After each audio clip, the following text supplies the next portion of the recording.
I am Santa's favorite podcast host, Coach Ray Z, and I should be yours too. Santa personally told me that if you don't listen to my show, subscribe, like, share, give it a review, that you aren't going to get shit. He told me that. Don't get mad at me. Don't shoot the messenger. Created live on Fireside.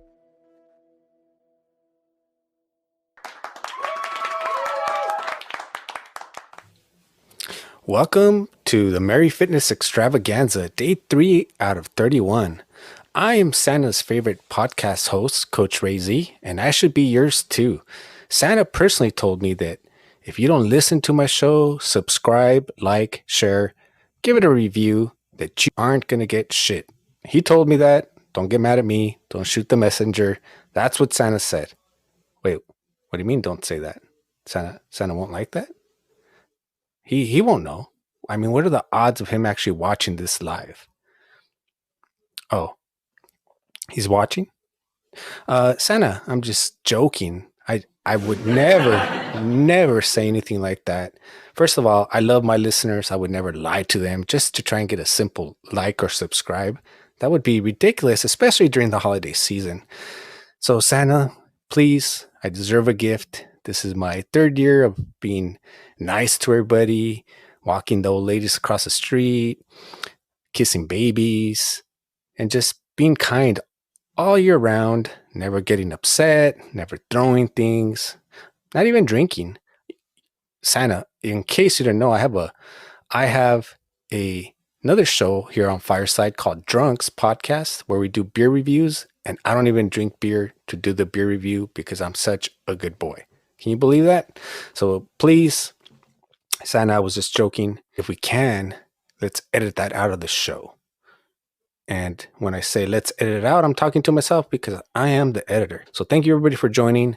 As we all know, the holidays can be a hectic time. It seems like time flies by, and next thing you know, it's Christmas 2023.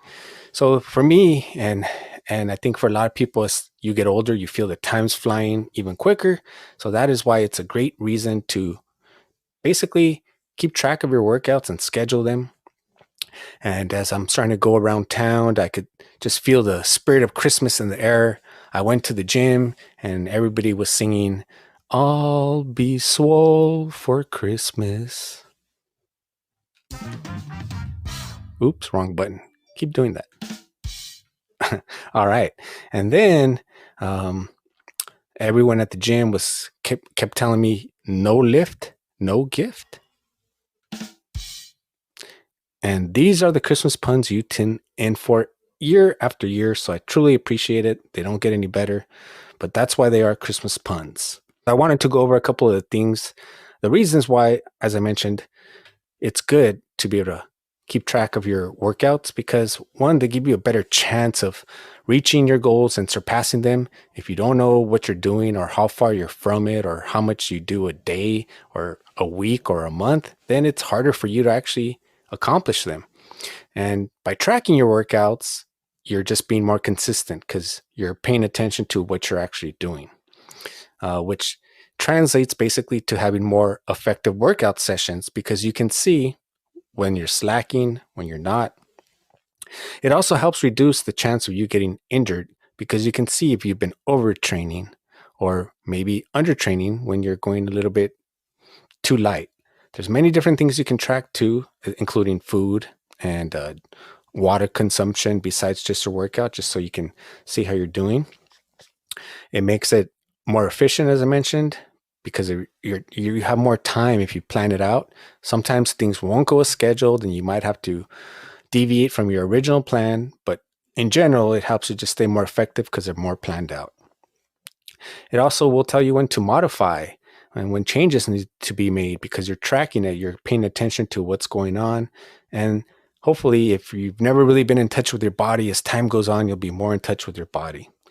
It also will help reinforce and remind you of the reasons why you're doing whatever it is you're doing, whether it's trying to get faster or lose weight or just be in better general health. It also helps you stay more committed to your plan. And the last and final one, well, actually there's a couple more, but they're old school methods. But the last one that I think is probably the most important is it shows you what hasn't worked. And if you keep doing what you've always done, you're going to keep getting what you've always gotten. And if what you've gotten isn't working, then you need to change it. And if you have no clue why it's not working, by tracking it, it's going to show you, even if you're just not very good at what maybe you would call training programs. So fitness trackers are probably one of the most popular things you can use. There's so many different types of apps out there, and that's a whole future show I could do, but these are some things you want to keep in mind. One is that they all will have different interfaces. Doesn't mean some are better or some are worse. Just for some reason, some people can navigate certain apps better than others. Keep that in mind. The other thing is that some will actually operate better for Android or Apple ISO devices. And that's something that you want to see as well. Then the integration with smartwatches and other types of devices. Some apps are better and have different features than others. In general, they'll all kind of have the same thing, but these are things that if you are really into integration with your social media because you like to share a lot, some apps work better as far as for sharing integration. And a lot of them, Strava is a big one for runners, or Map My Run. They're free. There's paid versions, but there's free versions, and you can actually keep track of, say, just water intake and a couple other things. There's one other app that came out that's pretty cool. I forgot their name. They reached out to me, and their watch basically, as long as you have it's an iWatch so far, and whatever you do, it keeps track of it. So that would make it easier. And I'm talking from pull-ups to push-ups. I'll see about getting them on the show. And then these are some old school tips for, say, you don't have any of these gadgets or the money for it. The old school tips is a basic workout journal, just writing down on a journal what you've done or what you haven't done, goals, things of that nature. From working at the gym before they have all these body fat machines and stuff, taking a tape measure, and some people are anti-scale, weighing yourself. I'm not saying you're going to get the most accurate details, but you can at least see and track some results or not results. A timer can be done on your watch. For example, sometimes I'll set my watch for 30 minutes. So I'll be like, I'm going to write emails for 30 minutes. When it goes off, then just to kind of switch it up. And that way I sometimes feel frustrated. Okay, now I'm going to edit for 30 minutes and then I'll switch back. Sometimes it could be longer, shorter, just depending on your schedule. When I used to box at Pasadena Villa Park, you walked in and it really didn't matter what time you walked in because that timer was going off. So the timer was set for 3 minutes, and I believe it was a minute rest in between.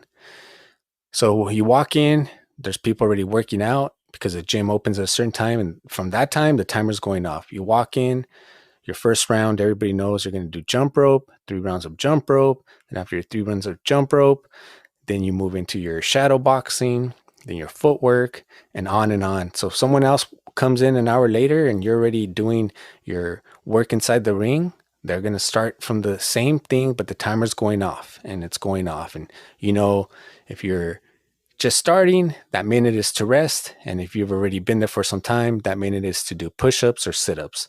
And that was one thing that, to me, is like so basic, yet at the same time, you can make it so efficient. Just a regular timer going off every so often. So that's something you can do.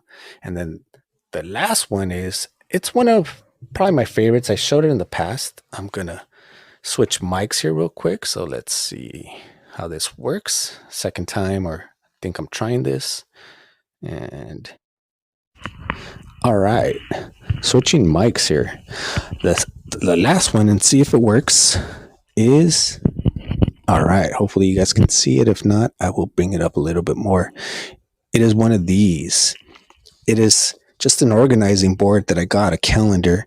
And the great thing is about this is that you can just basically, what you can do is buy erasable markers, and then every month, this is great for me because I put it right over my bed.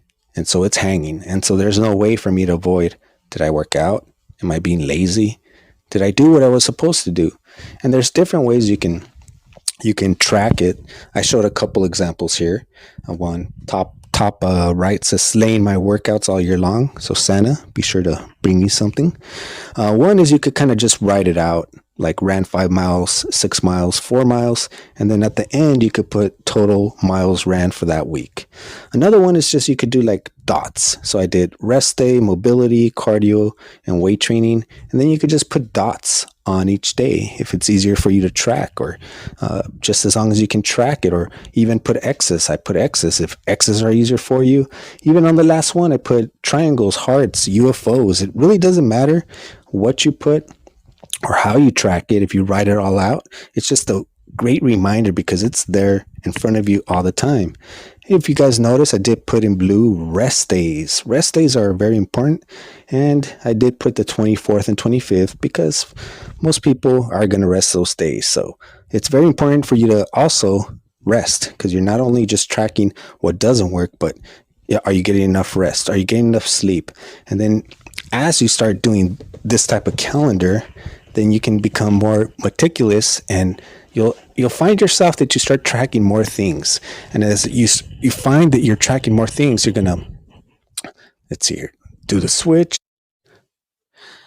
As you see yourself tracking more things, you're gonna find that you're gonna want to start to track, just for example, how much water you've drank or how much food, and then the tracking will just become easier. And I went from I just want to track my runs. Now I'm tracking how often I'm doing mobility, how often I'm doing strength and conditioning.